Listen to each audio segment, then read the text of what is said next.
तर विद्यार्थी मित्रांनो, आपण याच्या अगोदरच्या तासिकेला व्याकरणाचा शुद्ध लेखनाचे नियम हा व्याकरण विषय घटक अभ्यासलेला आहे. आजच्या तासिकेला आपल्याला आपल्या सगळ्यांच्या ओळखीचा असलेला विराम चिन्हे हा व्याकरण विषय घटक अभ्यासायचा आहे. हा व्याकरण विषय घटक फक्त 10वीसाठीच नाही, सर्वच वर्गासाठी आणि परीक्षेसाठीच नव्हे तर आपल्या संपूर्ण जीवनामध्ये लेखन आणि वाचन करत असताना अत्यंत उपयुक्त असा घटक आहे. आणि त्यामुळं या घटकाची आपल्याला तोंडओळख करून घ्यायची आहे, याचा अभ्यास करायचा आहे. तत्पूर्वी परीक्षेमध्ये या घटकावर कोणत्या पद्धतीने प्रश्न विचारला जाऊ शकतो हा भाग आपण विचारात घेऊया आणि नंतर या घटकाचा सविस्तर अभ्यास आपण करूया. तर विद्यार्थी मित्रांनो, तुमच्या इयत्ता 10वीच्या कृतीपत्रिकेमध्ये हा फक्त 1 गुणासाठी भाग आहे आणि या विरामचिन्हावर तुम्हाला 3 पद्धतीने प्रश्न विचारला जाऊ शकतो. क्रमांक 1, योग्य विरामचिन्हांचा वापर करा. योग्य विरामचिन्हांचा वापर करा. एखादं वाक्य दिलेलं असतं आणि त्या वाक्यामध्ये विरामचिन्ह वापरलेले नसतात. मग ते विरामचिन्ह आपण वापरायचे आहे. त्या वाक्यामध्ये स्वल्पविराम कुठे दिला पाहिजे, उद्गार चिन्ह कुठे दिलं पाहिजे, पूर्णविराम कुठं आला पाहिजे, प्रश्नार्थ चिन्ह कोणत्या ठिकाणी आलं पाहिजे हे आपल्याला माहित जर असेल तर आपण त्या वाक्यामध्ये योग्य त्या ठिकाणी योग्य विरामचिन्ह आपण वापरू शकतो.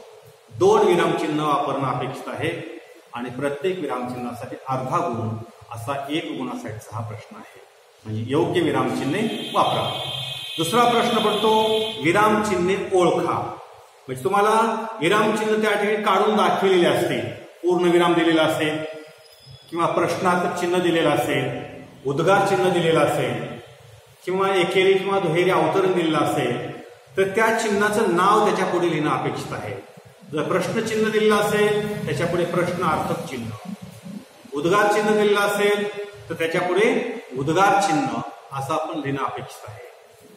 तिसरा प्रश्न त्याच्यावर पडतो, चुकीची विरामचिन्हे बदला. एखादं वाक्य दिलेलं असतं आणि त्या वाक्यामध्ये विरामचिन्ह चुकीच्या पद्धतीने वापरले असतात.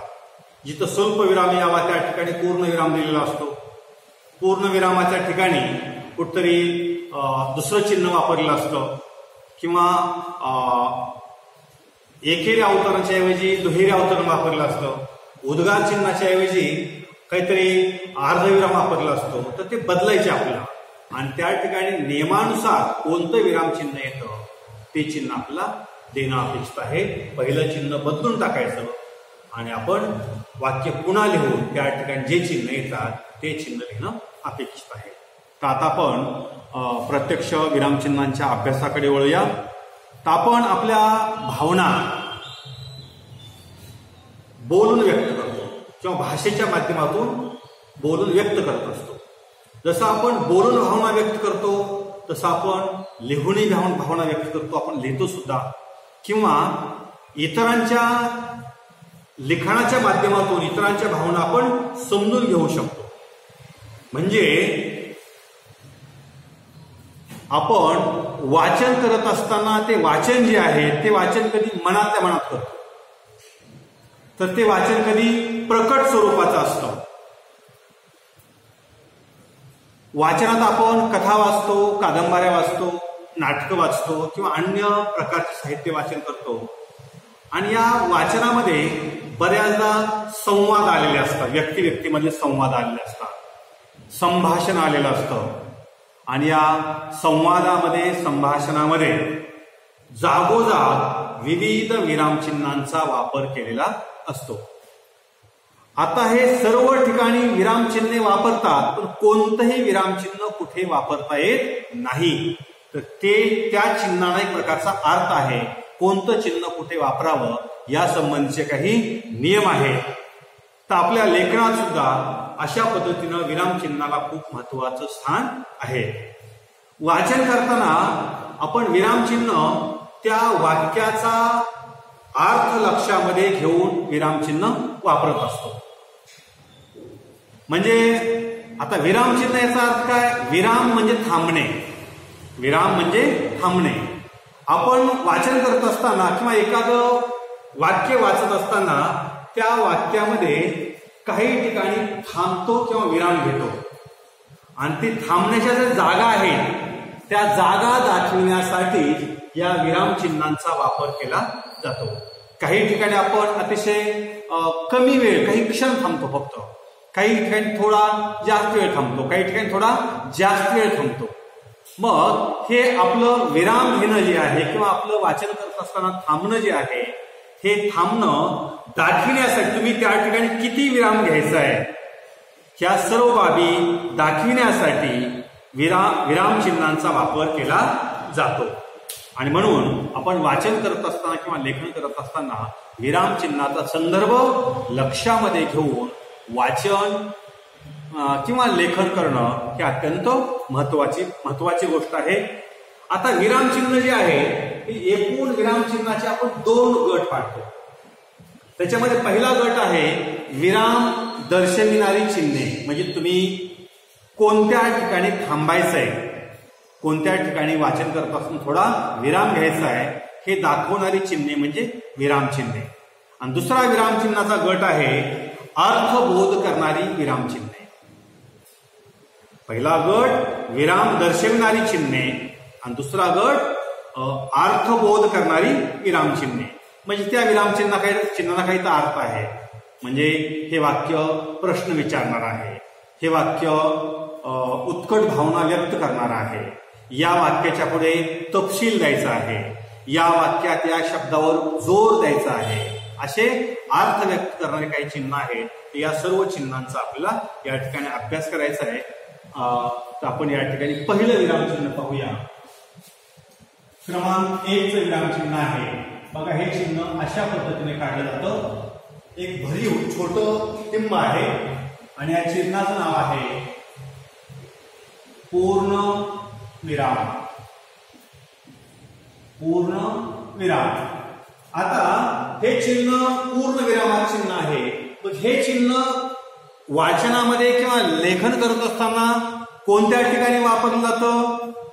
तर वाक्य पूर्ण झालेलं आहे, विधान पूर्ण झालेले आहे हे दाखविण्यासाठी या विरामचिन्हाचा किंवा पूर्ण विरामाचा वापर केला जातो. उदाहरणार्थ, तो घरी गेला. तो घरी गेला. वाक्य पूर्ण झालेलं आहे, विधान पूर्ण झालेलं आहे, त्या ठिकाणी पूर्ण विराम द्यायचा आहे. अशाच पद्धतीनं मी नियमित शाळेत जातो. जातो या ठिकाणी विधान पूर्ण झालेलं आहे, त्या ठिकाणी अशा पद्धतीने पूर्ण विराम द्यायचा आहे. अशा पद्धतीनं जेव्हा आपण बोलत असताना किंवा लिहित असताना विधान पूर्ण होतं तेव्हा हा पूर्ण विराम दिला जातो. 2 क्रमांकाचं चिन्ह आहे. बघा, असं चिन्ह आहे. वर टिंब आहे आणि खाली असा स्वल्पविराम लिहिलेला आहे. तर हे चिन्ह आहे अर्धविराम. अर्ध विराम. वर एक टिंब आणि खाली कॉमा किंवा स्वल्पविराम, तो अर्धविराम आहे. आता हा अर्धविराम कधी दिला जातो? 2 छोटी छोटी विधाने किंवा 2 लहान लहान विधाने उभयान्वयी अव्ययाने एकमेकांना जोडत असताना या अर्धविरामाचा वापर केला जातो. उदाहरणार्थ बघा, गड आला. एक वाक्य विधान झालंय पूर्ण. पण सिंह गेला. सिंह गेला. आता हे पण या उभयान्वयी या ठिकाणी हे 2 विधान जोडलेले आहेत. तर या ठिकाणी तुम्हाला अर्धविरामाचा वापर केला जातो. 2 छोटी छोटी विधाने एकमेकांना जोडण्यासाठी या अर्धविरामाचा वापर केला जातो. दुसरं उदाहरण सांगता येईल, ढग खूप गरजत होते पण पाऊस पडला नाही. आता हे दोन वाक्य पण या उभयान्वी अव्ययाने जोडले. ढग खूप गरजत होते एक विधान, पण पाऊस पडला नाही एक दुसरं विधान. हे पण उभयान्वी अव्ययाने जोडलं आहे. तर ढग खूप गरजत होते याच्या पुढे आपला अर्धविराम द्यावा लागतो. याच्यानंतर तिसरं विरामचिन्ह आहे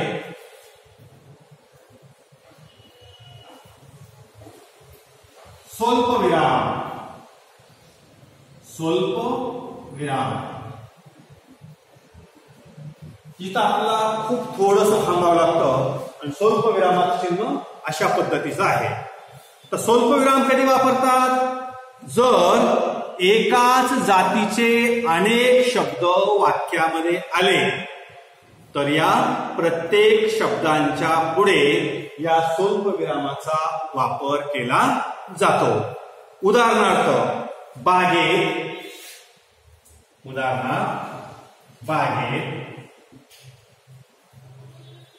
मोर, चिमणी, कावळा व कबूतर हे पक्षी होते. तर इथं मोर, चिमणी, कावळा हे एका जातीचे शब्द आहेत. त्यामुळं त्या अनेक शब्दांच्या प्रत्येक शब्दांच्या पुढे काय करायचं? आपला स्वल्पविराम दाखवावा लागतो. याच्यानंतर स्वल्पविराम आणखी कुठं वापरतात? संबोधन दर्शविताना.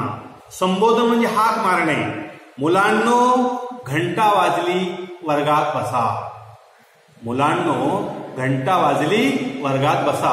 आता मुलांनो तर या ठिकाणी स्वल्पविराम आहे. किंवा मधू इकडे ये. मधू इथं स्वल्पविराम, इकडे ए इथं पूर्णविराम, इथं पूर्णविराम. इथं गड आला पण सिंह गेला, इथं पूर्णविराम. तर स्वल्पविराम दोन ठिकाणी वापरतात. एका जातीचे अनेक शब्द लागोपाठ जर आले, एका जातीचे अनेक शब्द वाक्यामध्ये जर लागोपाठ सलग आले तर स्वल्पविराम वापरतात. आणि संबोधन दर्शविताना सुद्धा स्वल्पविराम वापरला जातो. याच्यानंतर चौथा विराम आहे अपूर्ण विराम. चौथा विराम आहे असे एकाखाली दोन टिंब दिले जातात. याला अपूर्ण विराम म्हणतात. अपूर्ण विराम. आता अपूर्ण विराम कधी वापरतात? मग वाक्याच्या शेवटी जर तपशील द्यायचा असेल, वाक्याच्या शेवटी जर तपशील द्यायचा असेल तर अपूर्ण विरामाचा वापर केला जातो. आता वाक्याच्या शेवटी तपशील द्यायचा तर उदाहरण या ठिकाणी पाहूया आपण. पुढील क्रमांकाचे विद्यार्थी उत्तीर्ण झाले. पुढील क्रमांकाचे विद्यार्थी उत्तीर्ण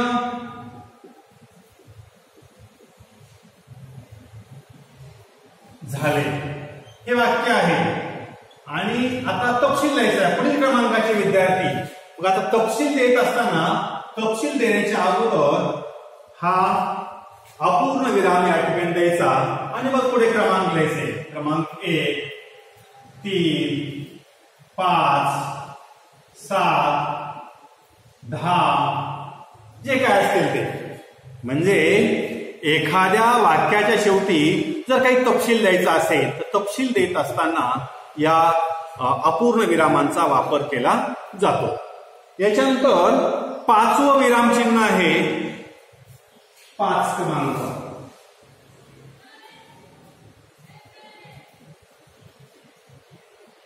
प्रश्नार्थक चिन्ह. प्रश्नार्थक चिन्ह आणि प्रश्नार्थक चिन्ह या पद्धतीने दाखवलं जातं. आता प्रश्नार्थक चिन्ह वाक्यामध्ये किंवा लिहित असताना आपण कुठे वापरतो? जर वाक्य प्रश्नार्थक असेल तर या प्रश्नार्थक वाक्याच्या शेवटी या चिन्हाचा उपयोग केला जातो. आता उदाहरणार्थ, तू केव्हा आलास? तू केव्हा आलास? या ठिकाणी हे वाक्य प्रश्नार्थक आहे. या ठिकाणी आपल्या शेवटी प्रश्नार्थक चिन्ह द्यावा लागेल. किंवा तू गृहपाठ केलास का? तर हे सुद्धा प्रश्नार्थक वाक्य आहे. याच्याच शेवटी सुद्धा प्रश्नार्थक चिन्ह द्यावा लागेल. अशा पद्धतीनं प्रश्नार्थक वाक्याच्या शेवटी हे प्रश्नार्थक चिन्ह दिलं जातं. त्याच्यानंतर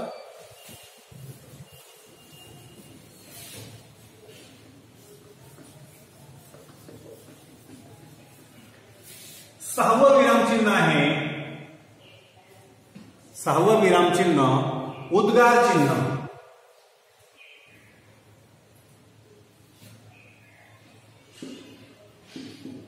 उद्गार चिन्ह. तो उद्गार चिन्ह अशा पद्धतीने दिलं जातं. एक उभी लहान रेषांकृतक आहे, त्याखाली डॉट किंवा टिंब, तो उद्गार चिन्ह.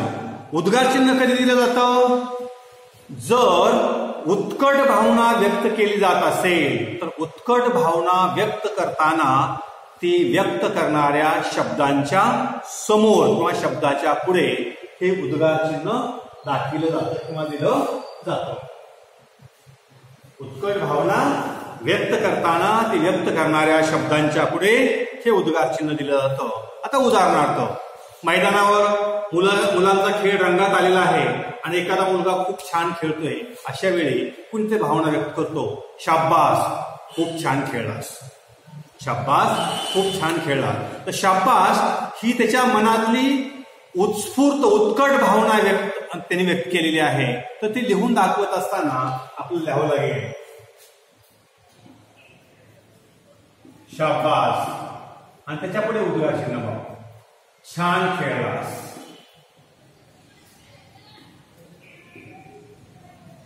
छान खेळलास. ठीक आहे. किंवा आपण रस्त्याने जात आहोत आणि अचानक भला मोठा एखादा साप आपल्या समोर आला तर आपण सहज बोलून जातो, बापरे केवढा मोठा हा साप. तर बापरे ही उत्कट भावना आहे. तर त्याच्या समोर सुद्धा आपल्याला उद्गार चिन्ह द्यावं लागेल. याच्यानंतर सातवं विरामचिन्ह आहे बघा, अशा पद्धतीचं आहे. याला म्हणतात दुहेरी अवतरण चिन्ह. दुहेरी अवतरण. दुहेरी अवतरण चिन्ह आहे हे. तर दुहेरी अवतरण चिन्ह कधी वापरलं जातं? मग बोलणाऱ्याच्या तोंडचे शब्द जशास तसे दाखविण्यासाठी या दुहेरी अवतरण चिन्हाचा वापर केला जातो. बोलणाऱ्याच्या तोंडचे शब्द किंवा वाक्य जशास तसे दाखविण्यासाठी या दुहेरी अवतरण चिन्हाचा उपयोग केला जातो. आता उदाहरणार्थ रमेश म्हणाला. रमेश म्हणाला. इथं स्वल्पविराम. मी उद्या परत येईल. मी उद्या परत येईल. इथं अवतरण बंद. तर असं अशा पद्धतीनं एखाद्या व्यक्तीच्या तोंडचे शब्द किंवा वाक्य जशास तसे जर दाखवायचे असतील तर त्या ठिकाणी या दुहेरी अवतरणाचा वापर केला जातो. किंवा शरद म्हणाला मी सहलीला नक्की येणार. तर शरद म्हणाला स्वल्पविराम मी सहलीला नक्की येणार हे त्याचे तोंडचे शब्द दाखविण्यासाठी या दुहेरी अवतरण चिन्हाचा वापर केला जातो.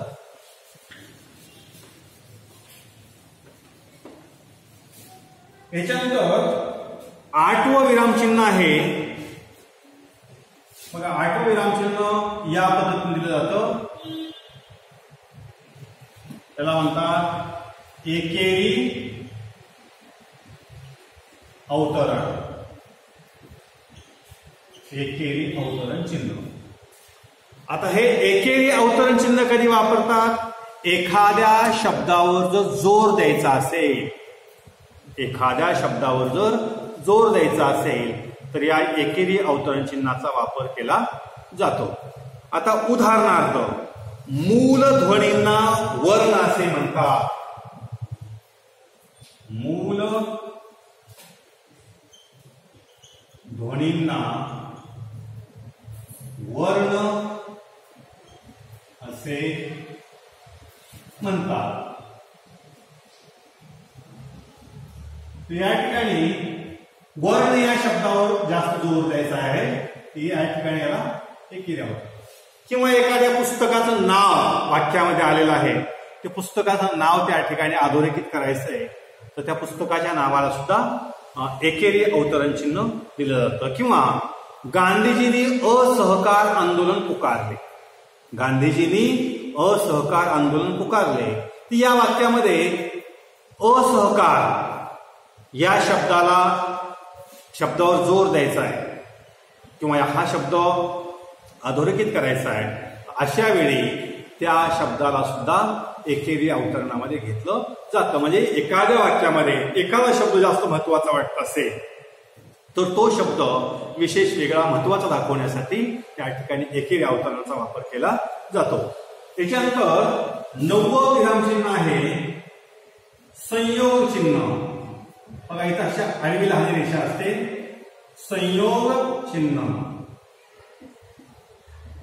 संयोग चिन्ह.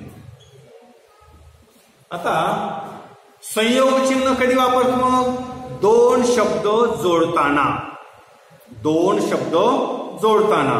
आता उदाहरणार्थ आई वडील हा शब्द आहे. आई वडील हा शब्द आहे. तर या ठिकाणी मध्ये हे संयोग चिन्ह देतात. किंवा प्रेम विवाह. प्रेम आणि विवाह. तर या ठिकाणी हा मध्ये संयोग चिन्ह दिलं जातं. म्हणजे दोन शब्द जे आहेत हे दोन शब्द जोडताना त्याचा वापर केला जातो. आणि जर ओळीच्या शेवटी लिहित असताना जागा जर अपुरा पडला किंवा शब्द अपुरा राहिला, समजा ओळीच्या शेवटी लिहित असताना जर एखादा शब्द अपुरा राहिला तर तो शब्द आपण पुढच्या ओळीला लिहितो आणि तो शब्द जोडण्यासाठी किंवा दाखवण्यासाठी या ठिकाणी या संयोग चिन्हाचा वापर केला जातो. उदाहरणार्थ गांधीजींनी असहकार पुकारला. गांधीजींनी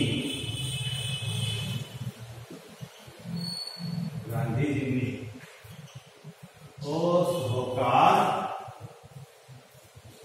आता पुकारला हा शब्द आपल्या इथे पुरत नाही लिहायला. इथं अर्धा शब्द लिहिला तर या ठिकाणी आपण संयोग चिन्ह द्यायचं आणि पुढचे अक्षर तशा अर्धा शब्द पुढे लिहायचा. अशा पद्धतीने एखाद्या ओळीमध्ये एखादा शब्द जर अपूर्ण राहिला तर तो पुढच्या ओळीला लिहिलेला अर्धा शब्द एकमेकाला जोडून दाखविण्यासाठी शेवटी या ठिकाणी संयोग चिन्ह दिलं जातं.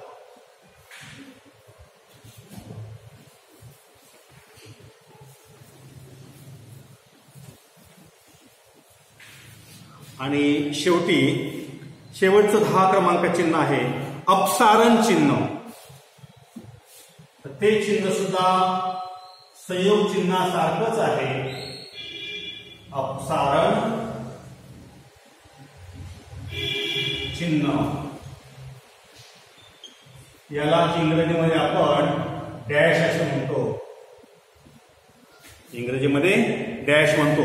किंवा याला मराठीमध्ये दुसरा एक शब्द आहे स्पष्टीकरण चिन्ह. स्पष्टीकरण चिन्ह.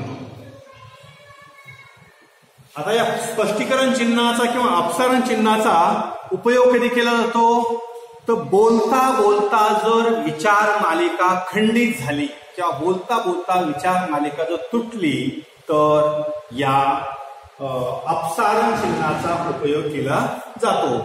उदाहरणार्थ, मी खूप अभ्यास केला, मी खूप अभ्यास केला पण, मी खूप अभ्यास केला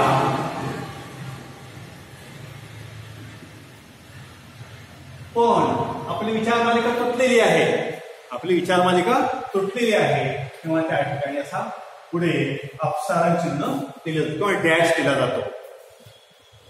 मी गेलो पण, पुढे आपलं जे काही बोलायचं ते बोलणं आपलं थांबलेलं आहे किंवा खंडित झालेलं आहे.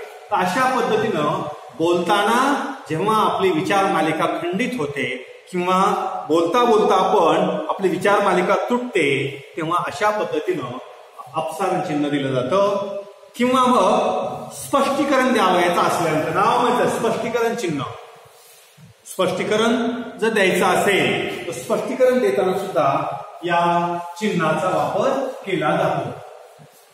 आता बघा उदाहरणार्थ, सुनीता विल्यम, सुनीता विल्यम. आता याच्या पुढे आपलं स्पष्टीकरण द्यायचंय.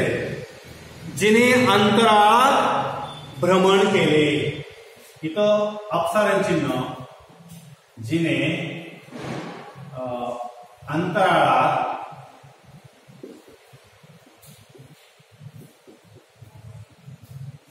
भ्रमण केले, भ्रमण केले. जी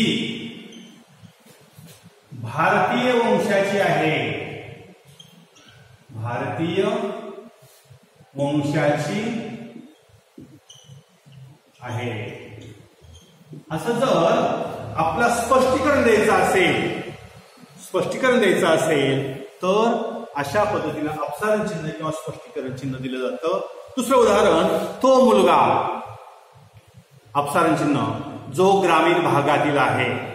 अपसारण चिन्ह, ज्याने खूप मोठे बक्षीस मिळविले आहे. तर अशा पद्धतीनं दोन ठिकाणी या अपसारण चिन्हाचा वापर केला जातो. एक, बोलता बोलता विचार मालिका खंडित झाली किंवा विचार मालिका तुटली, आणि दुसरं, जर स्पष्टीकरण द्यावयाचं असेल तर या डॅशचा किंवा अपसारण चिन्हाचा किंवा याला आपण स्पष्टीकरण चिन्ह असे म्हणतो यांचा वापर केला जातो. तर या ठिकाणी आपण थोडक्यामध्ये विराम चिन्हाची ओळख करून घेतलेली आहे. आता आणखी परत एकदा बघूया आपण. पूर्णविराम या पद्धतीने दाखवतात. पूर्णविराम वाक्य पूर्ण झाले हे दाखविण्यासाठी याचा उपयोग केला जातो. त्याचबरोबर शब्दांचा संक्षेप दाखविण्यासाठी सुद्धा या पूर्णविरामाचा वापर करतात. शब्दांचा संक्षेप दाखविण्यासाठी या पूर्णविरामाचा वापर केला जातो. उदाहरणार्थ, प्रल्हाद केशव अत्रे. आपण प्रल्हाद केशव या दोन शब्दाचे फक्त आपण आद्य अक्षर वापरतो. त्या आद्य अक्षराच्या पुढे सुद्धा हे लिहिले जातात. उदाहरणार्थ, प्र के अत्रे. अशा पद्धतीनं विधान पूर्ण झालेलं आहे दाखविण्यासाठी आणि आद्य अक्षरांच्या पुढे या पूर्णविरामांचा वापर केला जातो. याच्यानंतर हा आहे अर्धविराम. तर अर्धविराम दोन छोटी छोटी वाक्य एकमेकांना उभ्याने आवेत जोडण्यासाठी वापरतात. तिसरा आहे स्वल्पविराम. स्वल्पविराम दोन ठिकाणी वापरतात. एखाद्या वाक्यामध्ये एकाच जातीचे अनेक शब्द सलग आल्यानंतर किंवा एकमेकाच्या समोर लागोपाठ आल्यानंतर वापरतात. आणि संबोधन दर्शविताना सुद्धा या स्वल्पविरामाचा वापर केला जातो. अपूर्ण विराम, वाक्याच्या शेवटी जर तपशील द्यायचा असेल तर शेवटी अपूर्ण विराम वापरला जातो. अपूर्ण विरामाच्या नंतर प्रश्नार्थ चिन्ह. जर वाक्य आपलं प्रश्नार्थक असेल तर शेवटी प्रश्नार्थक चिन्ह दिलं जातं. याच्यानंतर उद्गार चिन्ह उत्कट भावना व्यक्त करत असताना ती व्यक्त करणाऱ्या शब्दांच्या समोर उद्गार चिन्ह दिलं जातं. याच्यानंतर दुहेरी अवतरण चिन्ह बोलणाऱ्याच्या तोंडचे वाक्य जशास तसे दाखविण्यासाठी लिहिताना किंवा लिहिण्यामध्ये दुहेरी अवतरणाचा वापर केला जातो. एकेरी अवतरण एखाद्या शब्दावर जोर द्यायचा असेल, एखाद्या शब्दावर जोर द्यायचा असेल किंवा जोर देण्यासाठी एकेरी अवतरणाचा वापर करत असतात. संयोग चिन्ह दोन शब्द एकमेकांना जोडण्यासाठी संयोग चिन्हाचा वापर केला जातो. त्याचबरोबर ओळीच्या शेवटी जर एखादा शब्द अपुरा राहिल्यानंतर त्याच्या पुढे सुद्धा संयोग चिन्ह दिलं जातं. आणि शेवटचं चिन्ह आहे अपसारण चिन्ह. अपसारण चिन्हाला आपण मराठीमध्ये स्पष्टीकरण चिन्ह म्हणतो, इंग्रजीमध्ये डॅश असे म्हणतात. आणि बोलता बोलता जर विचार मालिका खंडित झाली तर या ठिकाणी अपसारण चिन्हाचा वापर करतात. किंवा जर स्पष्टीकरण द्यावयाचे असेल तरीही अपसारण चिन्हाचा वापर केला जातो. तर अशा पद्धतीनं आज आपण विराम चिन्हे हा इयत्ता 10वी साठी असणारा 1 गुणाचा भाग अभ्यासलेला आहे. हा 10वी साठी जरी असला तरी याचा उपयोग इयत्ता 8वी 7वी 5वी 6वी या सर्वच वर्गासाठी होऊ शकतो. आणि त्यामुळं हा पाठ सर्व विद्यार्थ्यांनी अभ्यासाला हरकत नाही. विद्यार्थी मित्रांनो, या ठिकाणी हा विराम चिन्ह हा भाग या ठिकाणी संपलेला आहे. तर हे शिकवलेले व्याकरणविषयक घटक जे आहेत ते घटक शिकवत असताना ते तुमच्या लक्षात येतात न येतात, तुमच्या काही जर अडचणी असतील तर त्या अडचणी त्या युट्यूब चॅनलवर आपण हा व्हिडिओ पाहत असताना त्याच्या खाली जी कमेंट बॉक्स असते त्या कमेंट बॉक्समध्ये तुमच्या प्रतिक्रिया जर दिल्या, तुमच्या अडचणी जर सांगितल्या तर त्या अडचणी दुसऱ्या तासिकेमध्ये सोडवण्याचा प्रयत्न केला जाऊ शकतो. यासाठी आपण आपल्या अडीअडचणी किंवा आपले काही शंका असतील तर त्या शंका आपण कमेंट बॉक्समध्ये त्या ठिकाणी विचारू शकता. तर या ठिकाणी आपण हा व्याकरणाचा घटक या ठिकाणी संपवलेला आहे. याच्यानंतर पुढच्या तासिकेला असाच एक व्याकरणाचा पुढचा घटक घेऊन आपण परत भेटूया. या ठिकाणी आपण थांबू.